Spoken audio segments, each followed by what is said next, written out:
you have four levers in business that you can pull on: capital, human capital, media, and technology. And if you can figure out how to blend all of these in any business, you're really, really, really well positioned. Your network is your net worth. Come listen to some of the most successful people I know share invaluable knowledge, stories, and advice in real estate, business, and beyond. This is Weiss Advice. Whether you want to take your business or personal life to the next level, look no further. Welcome back to another episode of Weiss Advice. I am your host, as always, Yona Weiss. Excited to be here today with another great guest. We got Morgan Ehrenzeller. Welcome to the show. Hey, Yona, thanks for having me. My pleasure. Now, Morgan, you are relatively young. I mean, compared to the white hairs in my beard, you're a young spring chicken, still in your 20s, got great energy, doing a lot in the real estate world. And I'd love to just kind of hear how you got started, because it's fascinating to me. Everyone has a really, a different path. So many people wind up in the real estate world, and we'll get deep into the weeds of, what you're actually doing now and what you got going on. But I'm very curious to know kind of where it all started. Yeah, great question. Even though I'm a young spring chicken, like you mentioned, I'm actually starting to gray, and my hairline is starting to recede from the stress that comes with this type of role. And the high pressure steak environment. But yeah, really good question. So I kind of got started at a really, really early age. I come from really humble beginnings, middle of nowhere, Pennsylvania, central PA, 700 hometown is where I'm from, is the population, one or two red lights in the entire county. So very, very, very small upcoming, so to say. So how I really got started was in real estate was kind of an accident to a degree. So I made myself a promise at 13. I no longer wanted to live in the conditions that we were, and I wanted to create a better environment for my family. So at 14, I started teaching myself coding. And then at 14, I launched a software company. At 15, my partner and I, we were pulling in about $1,000 a day from our software company. And then at that time, we were arguably children at that age. So we were using PayPal to take all of our payments that were coming in. But to have a PayPal account, you have to be 18 years of age. You have to be an adult, right? So they kept limiting our accounts. So then as a young entrepreneur, 15, 16 years old, I'm like, how can I keep taking payments for this? What I have going is really, really good. No one else is doing anything like this. So then I discovered Bitcoin and cryptocurrency, because then I could keep taking payments, even though I'm not an actual adult. I can bypass international walls and stuff like that. So then I got into Bitcoin. This was about 2011, 2012. Bitcoin was I'd say about $30 to $50 a coin. So then we started moving all of our SaaS profits and revenue straight into cryptocurrency, into Bitcoin.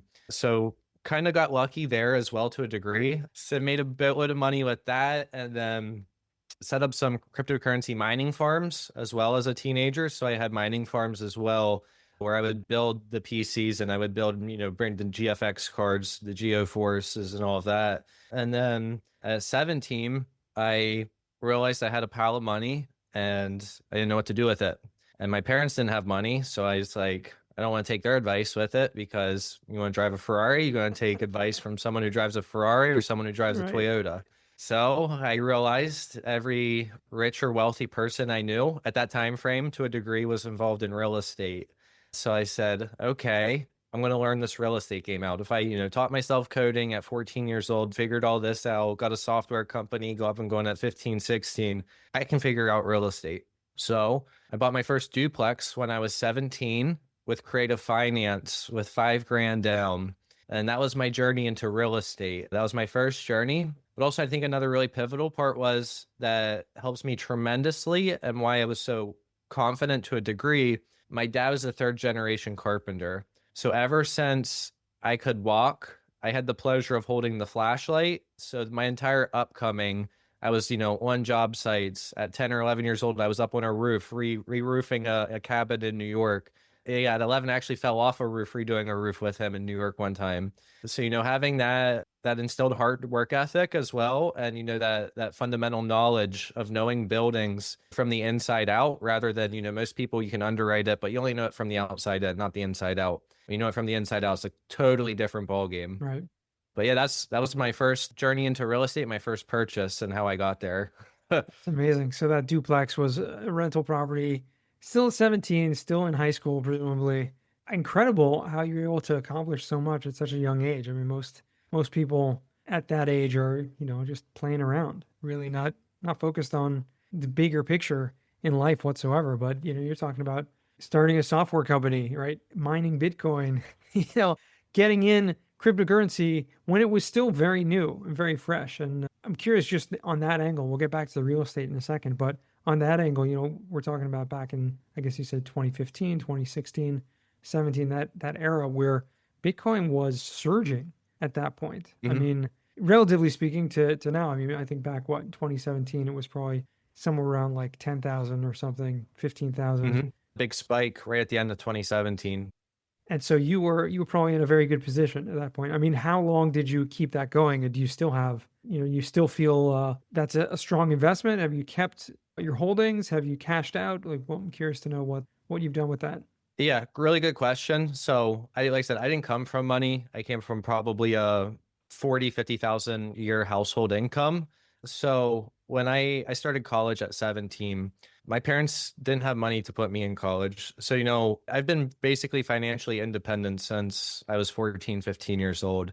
So, as that process goes, I, have to sell some, trade some to continuously living, sell some for college textbooks, sell some for my rent, for my food, for my, continuing my education. To answer your question, yes, I still have some and I still diversify in cryptocurrency. And since I got in at such a young age, I can read the markets and the graphs and all that really, really well. So it's kind of funny because when I have extra cash sitting around, I dump it all in cryptocurrency. And then when it gets so big and big and big, then I liquidate and I move it to real estate. And then I restart the cycle over and over and over again. That's what I did since I was 17. When I have extra cash, I put that into cryptocurrency and I let that make my money, move capital across the board that way. And then when it gets so big, then I liquidate some and I pour it into a multifamily asset. So that's been kind of the cycle since 17. That's amazing. So you put yourself through college, you're buying multifamily properties, you got the first duplex at 17.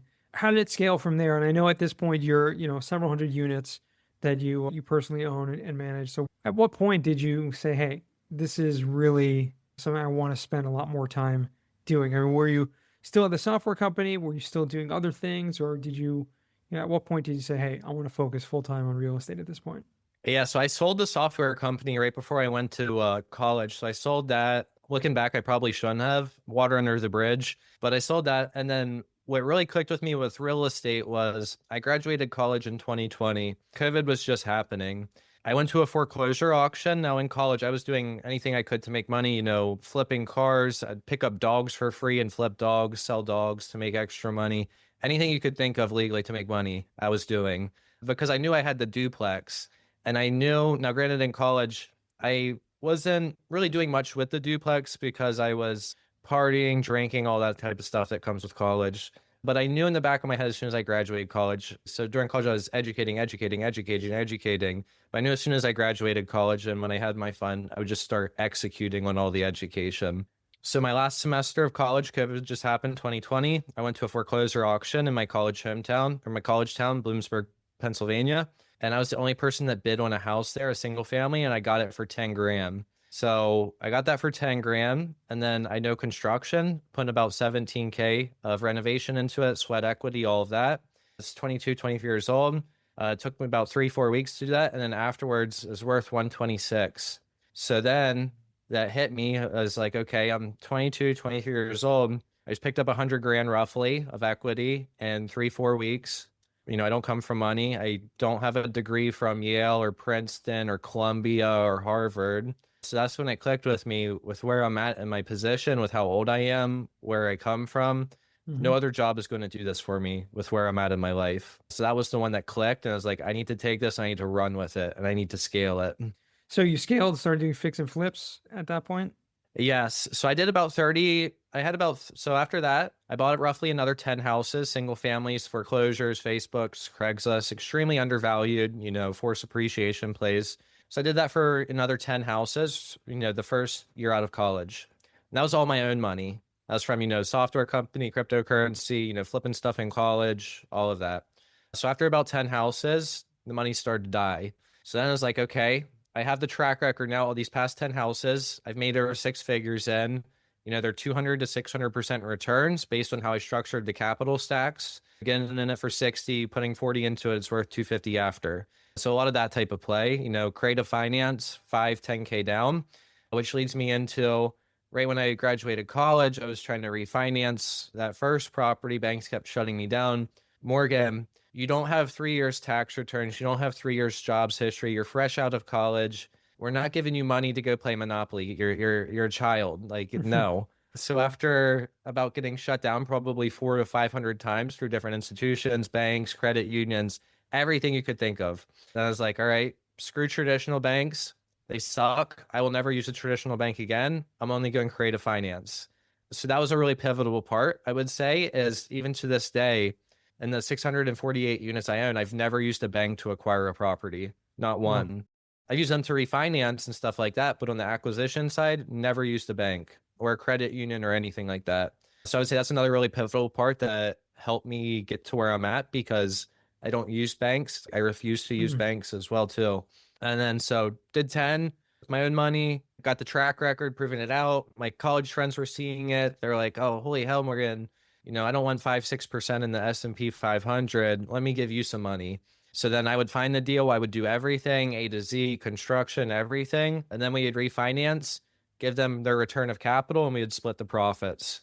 So I did that from about 10 to 40, a lot of single family stuff, smaller stuff. And then after 40, that's when I was like, okay, I need to go bigger. I need to just start learning multifamily, because multifamily can scale much quicker and much easier than the single family model. Yeah, where were you picking up this knowledge? I mean, did you have a mentor at the time? Were you listening to your podcast? Did you find different platforms? Like, this is just on your own? You kind of figured out you need to scale, or I mean, where were you finding this knowledge from? Great question. So the first 1 to 40, where it's all self-taught knowledge and podcast and books and just grit, just putting in the work. And I knew at a long time ago, and I quickly realized in my teenage years, the more you learn, the more you earn. And that has stuck with me. Very, very, very true to this day. I'm, always continuously trying to educate.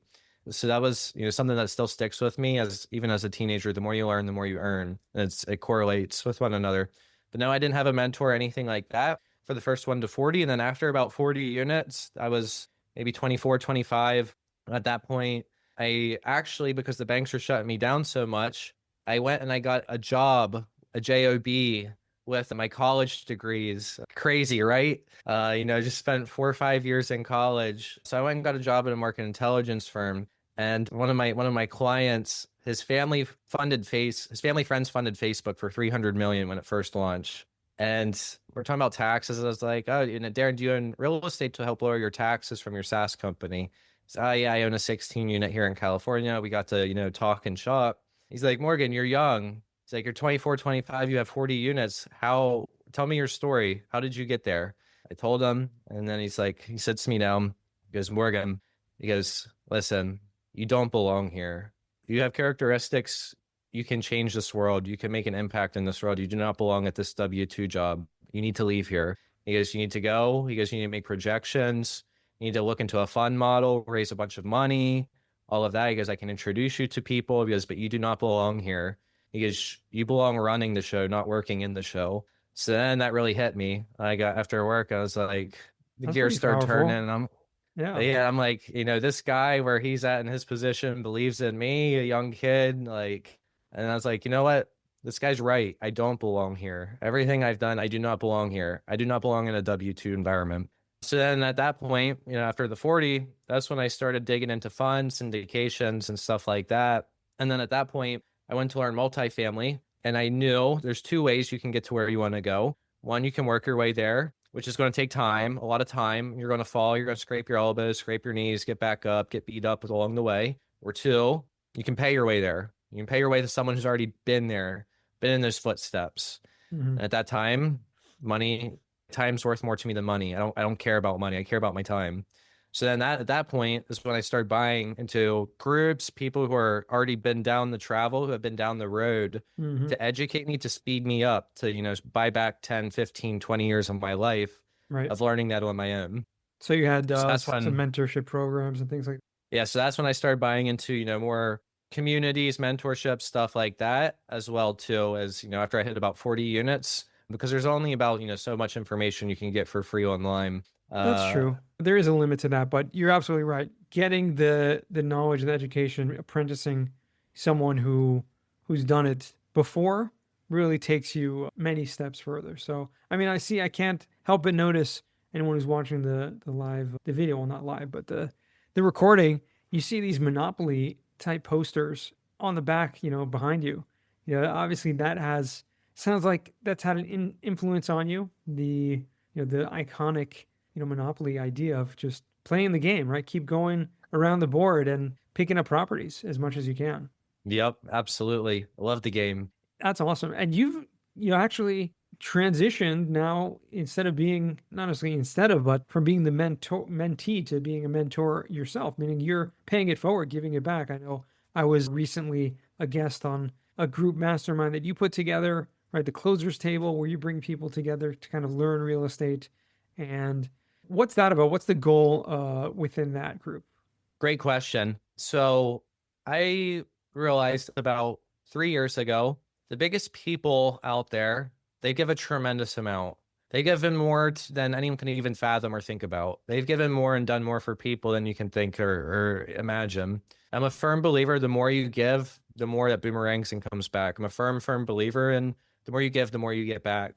Boomerangs. Just like bad karma, I believe in good karma as well too. So I started a real estate community full of commercial real estate investors around the US. And since I operate in 10 different states right now, so I'm spread out between all my units. So my model is a bit different than most people, where they would rather have them all in one. I follow the deal, and then I look at the market secondary, and then I create that wheel in that market if I can justify the risk-adjusted returns. So with me scaling out into 10 different states, and as I keep scaling and growing and growing and growing, you have 4 levers in business that you can pull on: capital, human capital, media, and technology. And if you can figure out how to blend all of these in any business, you're really, really, really well positioned. So me starting a community, that helps me in a couple of ways. One aspect, from the human capital of, I have properties spread all over the US. If I create a real estate investing platform and community, now if I have a property nearby one of my community members that I'm teaching them to operate, so now I know their knowledge because I'm teaching them, the things to look for, how to underwrite, how I'm operating. So one, if I have already operators that I can trust that are in the backyard, this makes operations much, much, much easier from my end, having someone there already locally and boots on the ground. So that's one of the big pictures on why I'm creating this, is to have operators nearby to a bunch of properties as this keeps scaling, because I plan on keep blowing this up nationwide. And if I have more operators in my back pocket and my community that we can work on these deals together, it'll make them much more efficient as well too. That's amazing. So that's another one. And then, deal flow, stuff like that, all that comes. Students or community members where maybe they don't have the capabilities where they could take down a larger deal. So they bring it to me, and we do it as a community together. And then we all benefit together from the deal, and we do it together collectively as a community. So that's really kind of the big picture, if that makes sense. Yeah, totally. I mean, listen, the idea of spreading out, like you said, some people focus on the market and they're only comfortable investing in the market that they know. There is an advantage to doing it like you're doing it. You find a great deal. Doesn't matter if it's in, who knows, West Virginia or whatever. I mean, you're in Pennsylvania. So, the Midwest you're west, right? You're in Western Pennsylvania, right? Central Western Pennsylvania. Yeah, I'm from Central PA, but we have stuff in, West Virginia, Ohio, Illinois, Kansas, Texas, Florida. I'm probably missing a couple in there, but yeah. Yeah, so I mean, you do have the ability to get to some of the properties relatively with ease if need be. Obviously, if you're investing out in California and Florida, it's much more difficult, Texas, but it's still possible. And having community members, having partners, boots on the ground in each of those locations really makes it like it's a community effort, like you said. You're not only diversifying the locations, but you're diversifying, the asset classes, like you mentioned, right? You have multifamily, you have some other types of properties out there, but you're diversifying with the people, because it's not about necessarily building a company. It's more about building this community. And I see the power in that. There's definitely a lot of strategy in that. some people like to kind of keep everything in-house, and like you have to be on the team, it has to be official, right? Where you're an employee and like that. But here, it sounds like you're more empowering other people to take their own steps. Absolutely. And then too, when you control the platform, if you control the platform, it's very, very powerful. I mean, look at the biggest people in the world. Jeff Bezos, he controls Washington Post, Amazon to a degree. You have Elon with Twitter. You have, Mark Zuckerberg with Instagram, Facebook. So all these, the biggest and most successful people, what do they all have in common? They control a platform and an audience. And to a degree, that is, in a sense of that as well. Fascinating. Amazing. I see some, you got a few books kind of spread out upon the shelf behind you. You Never Split the Difference, Buy Back Your Time. These are pivotal books that really have shaped a lot of people. We're going to transition to what we call the final four shortly, where I'm going to ask you about a specific book. But before we get there, what's, maybe some advice that you would give to someone who's maybe listening to this and like, wow, I'm just getting out of college myself, thinking about buying a small multifamily property. What should I be doing to do it differently than necessarily, maybe the traditional route of getting a job or doing things like that?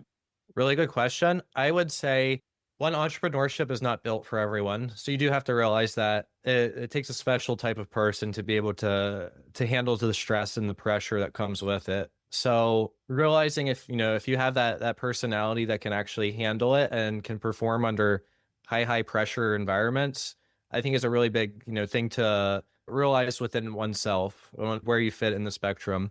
But if you are that person and you thrive under high pressure and you want to take the entrepreneurship route, I would say if you're coming fresh out of college, find the person who has done what you want to do, who's living your ideal life and how you envision your future. And I'm not talking just business. I'm talking, business, and it's not just one person. It could be one person for business, one person for fitness, one person for spousal marriage, whatever that is.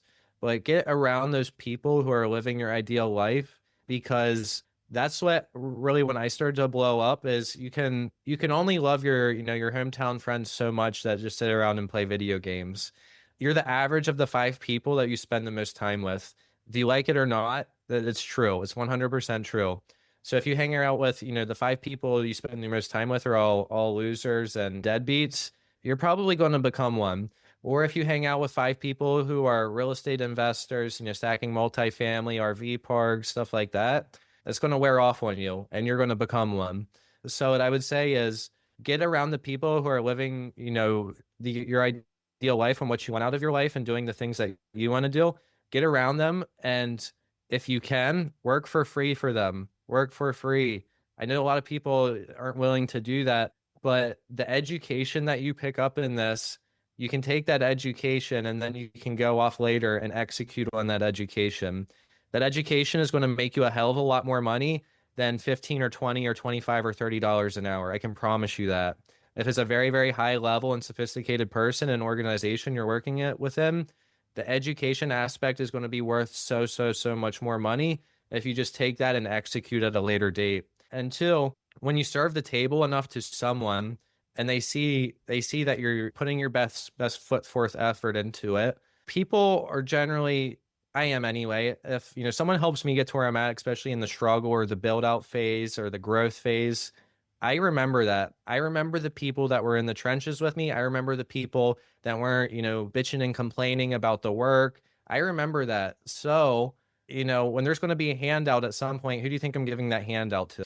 The person that's complaining or is always asking for a raise, or the person who just shuts up, wants to learn, has a great attitude and is there to learn, and then that's it. So like, my opinion, when you serve the table enough, eventually the table is going to serve you and you're going to get a seat at the table. So I would say that would be my best advice, is get around those people and work for free if you have the capabilities. Work a full-time job, to keep, money on the table and pay the bills. But in your part-time, have a 9 to 5, but in the 5 to 9, build for that person, build in the evenings. Yeah, love that. One of my greatest mentors also used to say all the time, right? Who you are isn't about what you do during your 9 to 5. It's what you do from your 5 to 9. That's really what makes you, the real person. And it's so true. It's like, what do you focus on? What's really driving you?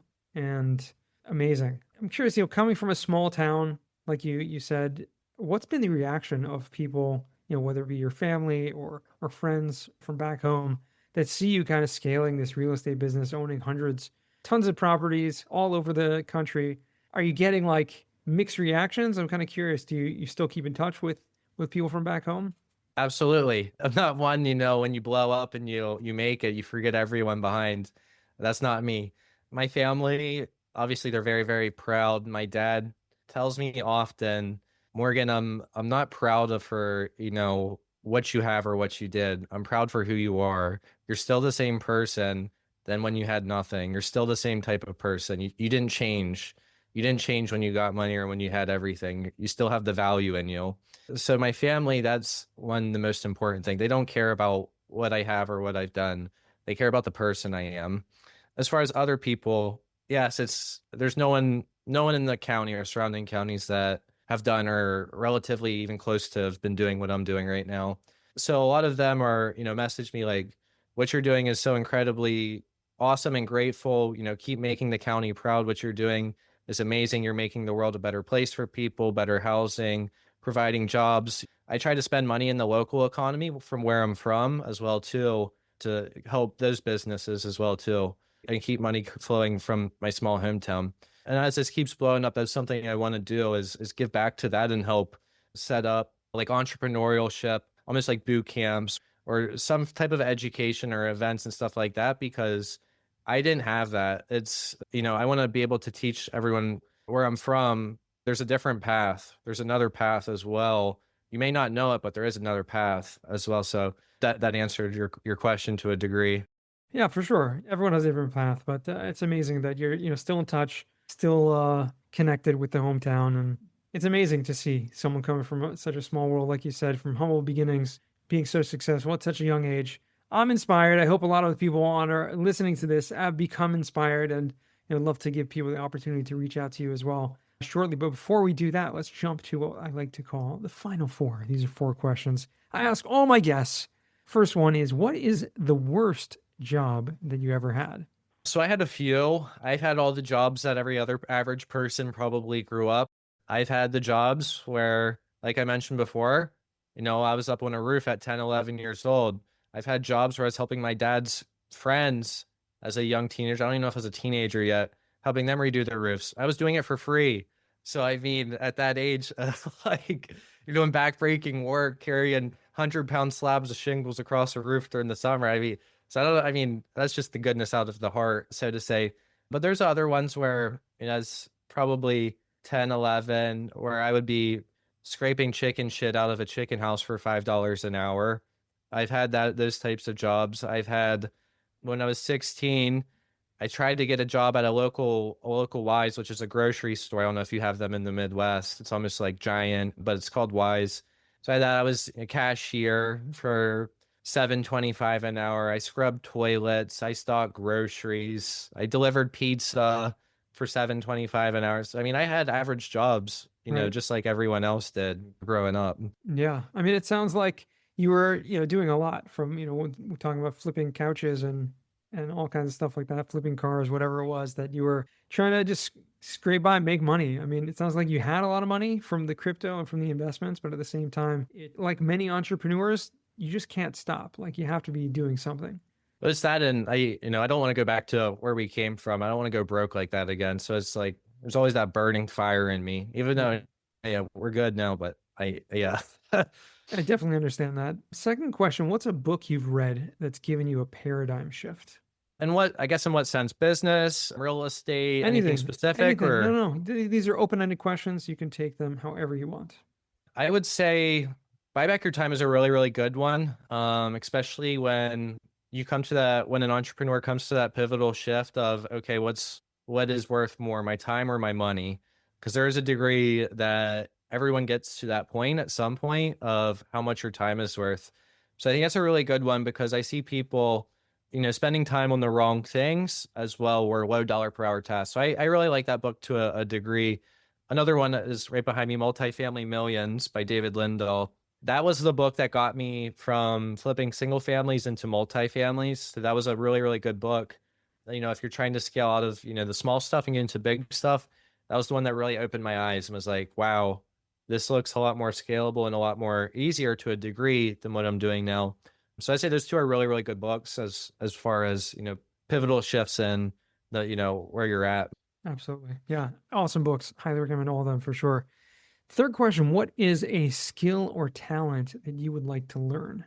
A skill or a talent I would like to learn. I think being bilingual in multiple languages is something very impressive. It's funny because if most people, if you're bilingual, if you're rich and bilingual, they call it classy, but if you're poor and bilingual, it's trashy. So to a degree, I feel like people, that's the perspective of it. But I think, if you have that capability and the brain power and the input where you can, talk 3, 4, 5 different languages, I think that shows an incredible amount of intellect in someone.